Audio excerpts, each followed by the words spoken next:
যে কোশ্চেনে যে ফর্মুলা যখন ইউজ হবে সেভাবে আমি সেগুলো তোমাদেরকে বুঝিয়ে দেবো। দেখো কোশ্চেন নাম্বার 1 বলছে 2, 6, 18, 54 ডট ডট ডট, এই যে প্রগতিটি আছে এর 8তম পদ কত হবে? 8 টার্ম। তো আমরা যেরকম সমান্তর প্রগতি করেছিলাম ঠিক সিমিলারলি গুণোত্তর প্রগতিতেও তাই করতে হয়। তো 8 টার্ম অর্থাৎ T8, এই T8-এর যে মান হবে 8 টার্ম বা T8-এর যে ফর্মুলা সেটা আমাদের হয়ে যায় a r⁴n−1, যেখানে a মানে হচ্ছে প্রথম পদ, এ মানে হচ্ছে প্রথম পদ, আর আর মানে হচ্ছে কমন রেশিও। এটাকে গুণ করে 2 3 6, 6 3 18, 18 3 54, এটা হচ্ছে আমাদের আর এর মান বা কমন রেশিও।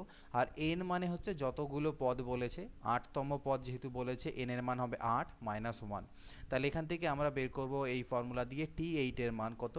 a হচ্ছে 2 ইন্টু আর মানে এখানে আমরা দেখলাম 3, পাওয়ারে হচ্ছে n-1, 8তম পদ বলেছে তাই 8-1, তাহলে 2 ইন্টু 3⁻7। তো 2 ইন্টু 3⁻7, তো এবার 3⁻7 এর মান কত হয়? তো তোমরা এটা গুণ করে দেখবে, 3 3 9, 3 27, 3 81, 4বার যদি গুণ করি 3 81 হয়, আবার 3 3 9, 3 27 হয়। অর্থাৎ আমি জাস্ট গুণটা করলাম নিজের মতো করে, তোমরা তোমাদের মতো করে করবে। তো 81 1 81 আর 27 2 54, তো এই দুটো যদি গুণ করি তাহলে 4 1 4, ইউনিট ডিজিট বা এককের ঘরের সংখ্যা 4 আসছে, আর একমাত্র এই অপশানে এককের ঘরের অঙ্ক 4 আছে, তাহলে এটাই আমাদের উত্তর হবে। বাট তোমরা চাইলে গুণটা পুরো করে নিও, 4 3 7 4ই তোমাদের উত্তর আসবে। পরবর্তী দেখো 2 নম্বর দেওয়া আছে এই প্রগতিটির 7তম পদের মান কত? 7th পদ, তার মানে T7। তো T7 is equal to same formula a r⁴n−1, a r⁴n−1, যেখানে a বলতে হচ্ছে -1 ইন্টু আর বলতে হচ্ছে কমন রেশিও। দেখো -1-এর সাথে কত গুণ করলে -4 পাবো? 4 গুণ করলে। এখানেও 4 গুণ করে, এইটা হচ্ছে কমন রেশিও। তাহলে 4⁴n−1, n মানে এখানে কততম পদ বলেছে? 7তম পদ, তাহলে 7-1, তাহলে -1 ইন্টু 4⁶, দ্যাট ইজ -1 ইন্টু 4-এর পাওয়ারে যদি আমরা 6 করি, তো সেই কাজটা আমাদেরকে দেখো, 4-এর পাওয়ারে 6 মানে 1 3 3 করে নাও, 4 4 16 4 64, 4 4 16 4 64, তো 64-র স্কোয়ার মানে 4096, তাহলে সামনে একটা মাইনাস, এটা হবে আমাদের অ্যান্সার। 2 4 8 16 ডট ডট ডট, এই প্রগতিটির কততম পদ 2048 হবে? এবার আমাদেরকে পদটা বলে দেয়নি, কততম পদ বের করতে হবে বলে দেয়নি, কিন্তু পদের মান বলে দেওয়া হয়েছে। তাহলে আমরা সেম জিনিস যে Tn is equal two a r⁴n−1 হয়, যেখানে Tn আমাকে বলে দেওয়া আছে 2048, a মানে আমি দেখছি 2 মানে প্রথম পদ, আর আর এর মান এখানে কত? 2 2 4, 4 2 8, 2 2 করে পাওয়ারে n-1, এই n এর মানই আমাকে বের করতে হবে। তো এই 2 দিয়ে কাটাকাটি করলে এটা 1024 হবে, অর্থাৎ 1024 ইজ ইকুয়াল টু 2n-1। এবার 1024কে 2-এর যদি আমরা পাওয়ারে লিখতে যাই, তাহলে 210 মানে হচ্ছে 1024। তাহলে সূচকের নিয়ম আমি করিয়েছিলাম যে দুপাশে যদি এরকম থাকে যে x⁴m is equal two x⁴n, তাহলে m is equal two n হয়, অর্থাৎ 10 ইজ ইকুয়াল টু n-1 হবে। আর এখান থেকে n বের করতে চাইলে -1 ওপাশে গিয়ে 11 হবে, তার মানে 11তম পদের মান হবে 2048। এখানে একটা 1/2 -1/4 এইভাবে আছে, কততম পদ এটা হবে? তো সেম জিনিস, কততম পদ মানে Tn is equal two a r⁴n−1, Tn এর মান হচ্ছে এখানে 1/256 ইজ ইকুয়াল টু a বলতে এখানে হচ্ছে হাফ, এখানে আর বলতে কত দেখো -হাফ করে, -হাফ করে গুণ করলে এই পাওয়া যায় পরের টার্মগুলো, অর্থাৎ আর এর মান হচ্ছে -হাফ পাওয়ারে n-1। তো এই 2 দিয়ে কাটলে এখানে আমার কত হবে? 128, অর্থাৎ -1/128 ইজ ইকুয়াল টু -1/2n-1। এই -1/128কে আমি লিখতে পারি -হাফের পাওয়ারে কত লিখতে পারবো? দেখো 2-এর পাওয়ারে 5 মানে 32, 6 মানে 64, 7 মানে 128, তাহলে আমি এই জিনিসটা লিখতে পারবো। সেম সূচকের নিয়ম অনুযায়ী আমরা লিখতে পারবো 7 is equal two n-1, that means n is equal to 8, n মানে হচ্ছে 7 আর 1 8, তো এটা হচ্ছে n এর মান, আমাদের 8 বেরিয়ে গেল। পরেরটা দেওয়া আছে -2 -6 -18, এই প্রগতিটি 6টি পদের সমষ্টি। এবার আমাদের সমষ্টি চেয়েছে, আগের বার পদ চেয়েছিল, এবার সমষ্টি চেয়েছে। সমষ্টির দুটো ফর্মুলা হয় Sn, দুটো ফর্মুলা হয় মনে রাখবে, একটা ফর্মুলা হচ্ছে a ইন্টু r⁴n-1/r-1, এবং আরেকটা ফর্মুলা হচ্ছে a into 1 minus r to the power n by 1 minus r. এই দুটো ফর্মুলা হয় কখন, এখানে আর যদি আমাদের এক্ষেত্রে আর যদি গ্রেটার দেন 1 হয় তাহলে এই ফর্মুলা হবে, আর আর যদি লেস দেন 1 হয় তাহলে এই ফর্মুলা হবে। তো এখানে আমরা দেখব আর এর মান কত, কত গুণ করে আমরা পাচ্ছি 3 গুণ করে, তাহলে আর এর মানটা 1-এর থেকে বড়, তাহলে এই ফর্মুলাটা আমাদের ইউজ হবে। কিন্তু এখানে 6টা পদের সমষ্টি চেয়েছে, তাহলে S6 বের করব। তার মানে S6 ইজ ইকুয়াল টু এ মানে তো প্রথম পদ অর্থাৎ -2 ইন্টু আর এর মান কত দেখলাম 3, তাহলে 3⁻6 - 1 বাই 3 - 1। তো 3 - 1 মানে কত হয়, 3 - 1 মানে আমাদের হয় 2, আর উপরের 3⁻6, তো 3⁵, 3⁵ যদি কর দেখো 3⁴ করলে 81, 243, আর ইন্টু হচ্ছে গিয়ে 6, তার মানে 6 × 3 = 18, 8 হাতে থাকে 729। এখান থেকে আমাদের এটা তোমাদের আসবে 729, এখান থেকে পাবে 729 - 1। তো 2 আর 2 তো কাটাই গেল, তার মানে -728, এটা হচ্ছে আমাদের অ্যান্সার। নেক্সট কোয়েশ্চেন দেখা যাক, বলছে 6 + 12 + 24 এইভাবে 768 অবধি যোগ করলে কত হবে। তো 6, 12, 24 plus dot dot dot plus 768, আমি এখান থেকে 6 কমন নিয়ে নিলে পাবো 1 plus 2 plus 4 plus dot dot dot 6 × 1 = 128। এটাকে আমি লিখতে পারি 2 to the power 0, something to the power 0 মানে 1 হয়, এটা আমরা সূচকে শিখেছিলাম। 2 টু দি পাওয়ার 1, 2 এর স্কোয়ার, এইভাবে করতে করতে আলটিমেটলি 2 টু দি পাওয়ার কত অবধি যাবে দেখো, এটা 2 টু দি পাওয়ার 5 × 32, 6 × 64, 7 × 128, এটা 2 টু দি পাওয়ার 7 অবধি যাবে। কত অবধি যাবে, 2 টু দি পাওয়ার 7 অবধি। এবার তাহলে এইটুকুটা 6 থাকুক, এটা আমার ফর্মুলা পড়ে গেল সমান্তরাল প্রগতির সমষ্টির ফর্মুলা, অর্থাৎ এস কত অবধি, কয়টা পদ আছে এখানে, 0 থেকে শুরু করে 7, মানে মোট 8টি পদ এখানে আছে। S8, তার মানে 6 × S8, এটা বের করলেই আমার হবে। এবার S8 এর ভ্যালু কত আমরা জানি, ফর্মুলা কী ছিল দেখতে হবে, এখানে আর গ্রেটার দেন 1 না লেস দেন 1, 2 2 করে গুণ হচ্ছে, অর্থাৎ r = 2, যেটা গ্রেটার দেন 1। তাহলে এখানে আমাদের ফর্মুলা হবে ar to the power n - 1 by r - 1। তো এর ভ্যালু কত, এর ভ্যালু এখানে হচ্ছে আমাদের 2 টু দি পাওয়ার 0, তো 2 টু দি পাওয়ার 0 মানে তো আমরা জানি 1, আর এখানে পাওয়ারে হবে r to the power n, তো r এর ভ্যালু কত দেখলাম, r এর ভ্যালু হচ্ছে 2, তাহলে 2 to the power n, n বলতে কত, n বলতে 8, -1 বাই 2 - 1, তাহলে নিচে তো 1 হয়ে গেল। 2 টু দি পাওয়ার 8 মানে কত, 2 to the power 5, 2 to the পাওয়ার 5 মানে আমরা দেখলাম 32, 2 × 64, 128, 256, 256 থেকে 1 চলে গেলে 255, তার মানে এটা ইন্টু 255। তো কত হবে, 6 × 5 = 30, 0 হাতে থাকে 3, 6 × 5 = 30, আর 3 × 33, 3 হাতে থাকলো 3, 6 × 2 = 12, আর 3 × 15, 1530, এটা হচ্ছে আমাদের অ্যান্সার। নেক্সট কোয়েশ্চেন দেখে নিই, সমষ্টি নির্ণয় করতে বলা হয়েছে ঠিক আগের মতনই। দেখো এখানে 1কে আমি লিখতে পারি 3 টু দি পাওয়ার 0, এটাকে 3 টু দি পাওয়ার 1, এটা 3 স্কোয়ার, এটা 3 কিউব, এইভাবে আপ টু 3 টু দি পাওয়ার 6। এটার সমষ্টি যদি আমাকে করতে হয় তাহলে আমাদের ফর্মুলা হয়ে যাবে কি a r to the power n - 1 by r - 1, যেখানে a মানে হচ্ছে 3 টু দি পাওয়ার 0, আর মানে হচ্ছে কত কত করে গুণ হচ্ছে, 3 3 করে গুণ হচ্ছে, কমন রেশিও হচ্ছে 3, 3 টু দি পাওয়ার n, কতগুলো পদ আছে এখানে 0 থেকে 6 অবধি মানে 7টে পদ, বাই r - 1, r মানে 3 - 1, তো 3 টু দি পাওয়ার 0 মানে তো 1ই হয়, আর নিচে হবে 2, আর 3 to the power 7, 3 to the পাওয়ার 7 মানে কত হবে, 3 টু দি পাওয়ার 5 মানে 4 মানে হচ্ছে কি 81 হয়, ঠিক, 3 টু দি পাওয়ার 4 মানে আমাদের হচ্ছে 81, আর 3 তারপরে 5 করলে পরে 243, 6 করলে আমরা দেখলাম 729 হয়, তাহলে 7 যদি করা হয় তাহলে আরও 3 দিয়ে গুণ যাবে, তো 3 × 9 = 27, 7 হাতে থাকবে 2, 3 × 2 = 6, আর 2 × 8, 3 × 7 = 21, 2187 - 1, তার মানে 2186/2, এটাকে 2 দিয়ে ভাগ দাও, 2 1 কে 2, 0, 2 9 18, 2 3 6, 1093 আমাদের অ্যান্সার চলে এলো। 1 2 4 8 16 প্রগতিটির কতগুলি পদের সমষ্টি 63। এবার কতগুলি পদের সমষ্টি বলেছো, Sn = a r to the power n - 1 by r - 1, এখানে Sn এর ভ্যালু আমাকে 63 বলে দেওয়া আছে।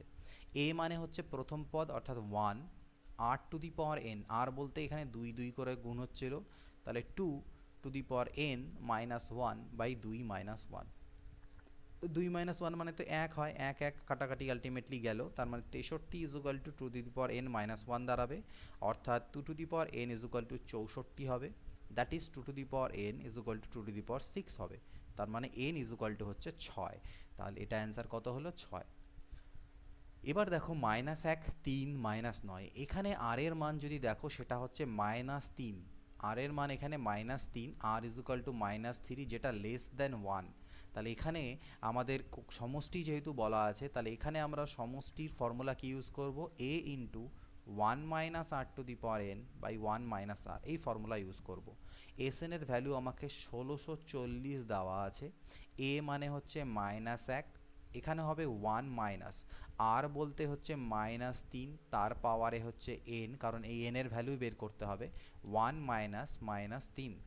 তাহলে দেখো 1640 ইজ ইকুয়াল টু মাইনাস 1, উপরে আমার এটা থাকলো 1 minus minus 3 to the power n, আর নিচে আমার 4 হয়ে যাবে।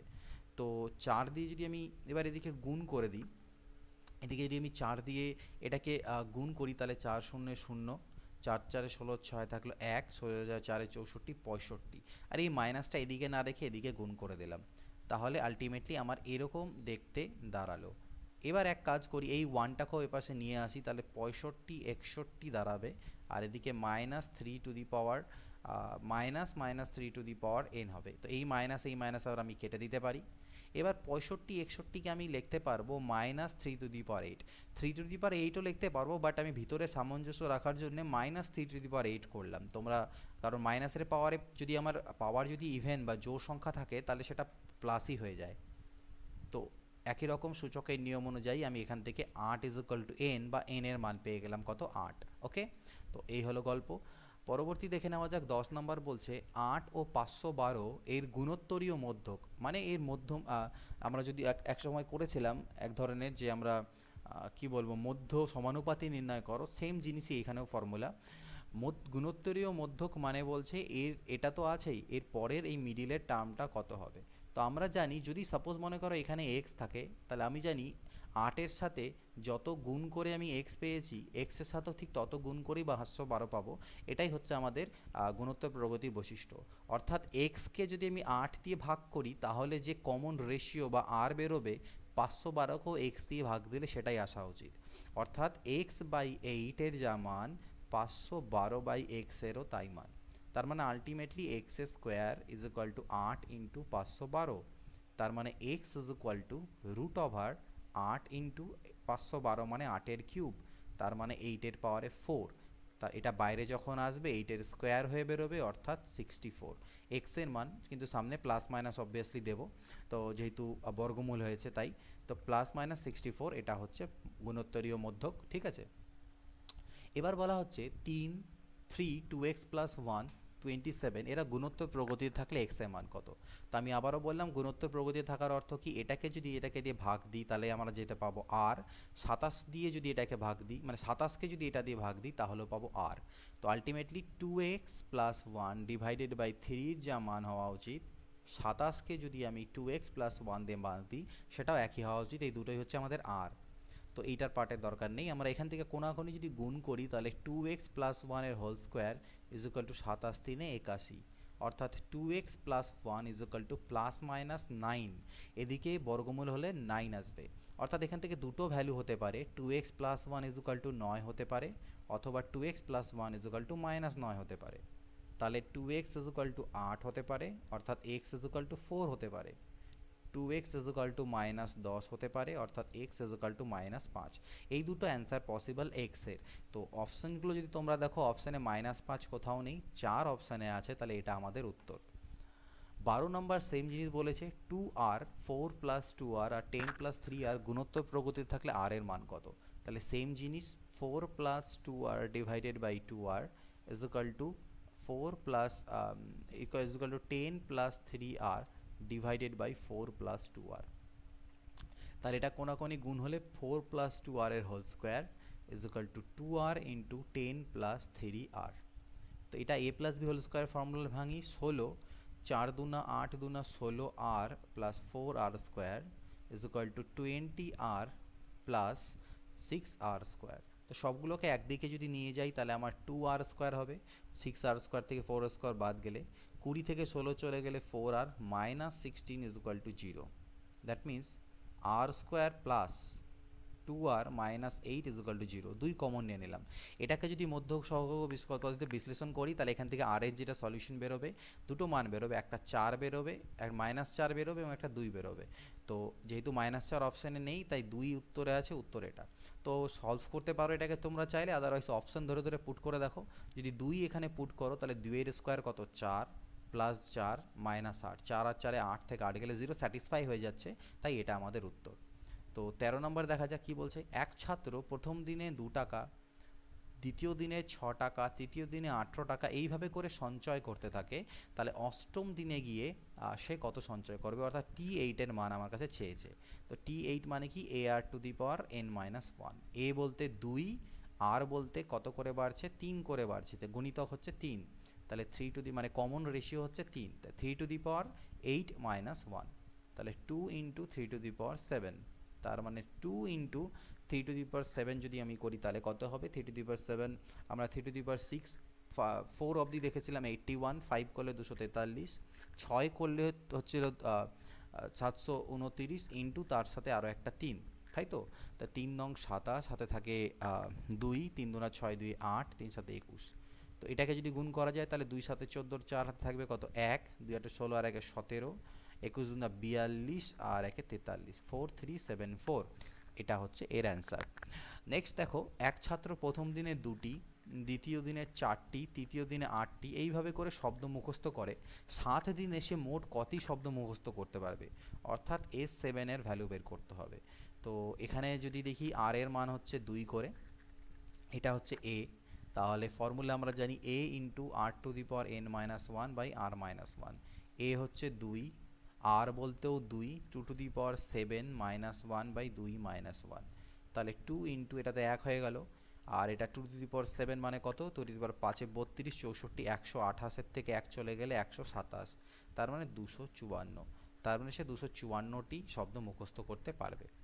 15 নম্বর কি বলছে দেখো, এক ব্যক্তির প্রথম বছরে 20 টাকা বেতন বাড়ে, দ্বিতীয় বছরে 40 টাকা বাড়ে, তারপরে 80 বাড়ে, এইভাবে বাড়তে থাকলে কত নাম্বার বছরে গিয়ে তার 2560 টাকা বাড়বে, অর্থাৎ TN = AR⁴n-1।